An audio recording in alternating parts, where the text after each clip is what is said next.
Assalamualaikum warahmatullahi wabarakatuh. Hello everyone and Miss Vera. My name is Naila Mustafa and my friend Zakia Nur Aisyah. We will explain about connector of contrast. The first ada definition.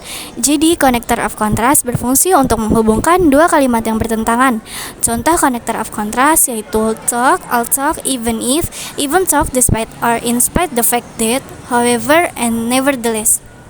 Talk ini digunakan untuk menunjukkan bahwa dua gagasan saling bertentangan. Talk hanya digunakan untuk situasi yang lebih informal. Contohnya seperti I just ate, I'm still hungry talk. Next, I'll talk digunakan untuk memperkenalkan pernyataan baru yang membuat pernyataan utama mengejutkan. Letaknya di awal atau tengah kalimat. Digunakan jika suatu peristiwa sudah selesai dilakukan. Bisa juga untuk mempertentangkan suatu hal yang terjadi di luar kebiasaan. Example, I'll talk you bought her an expensive gift, Tiara still haven't forgiven you. And next ada even if and even talk. Even if digunakan jika peristiwa tersebut masih ada dalam pikiran atau belum terlaksana. Contohnya, even if you bought her an expensive gift, Tiara still wouldn't forgive you. Dan even talk digunakan sebagai cara yang lebih kuat untuk mengatakan meskipun. Contohnya, even talk you don't like Mr. Yudi, you should try to be nice to him. Jadi guys, apakah even if sama dengan even talk? Jawabannya adalah tidak, mereka tidak sama dan tidak dapat ditukarkan. No, they are not interchangeable. Lalu apa bedanya? Even talk menekankan pada sebuah fakta atau sesuatu yang sudah atau sedang terjadi. Sedangkan even if masih berupa imajinasi atau sesuatu yang belum nyata terjadi. Bisa dikatakan bahwa even if adalah bentuk pengandaian. It refers to an imaginary or unreal situation. Next ada despite or in spite of, digunakan untuk menunjukkan sesuatu yang terjadi tanpa dipengaruhi oleh hal lain.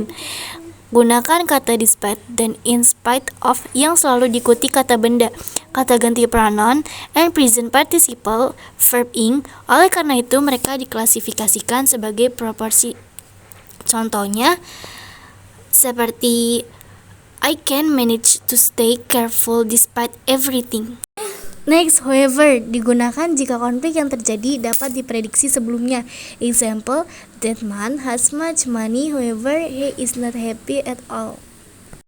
Lalu, nevertheless, digunakan untuk mengatakan sesuatu yang kontras dengan apa yang baru saja dikatakan.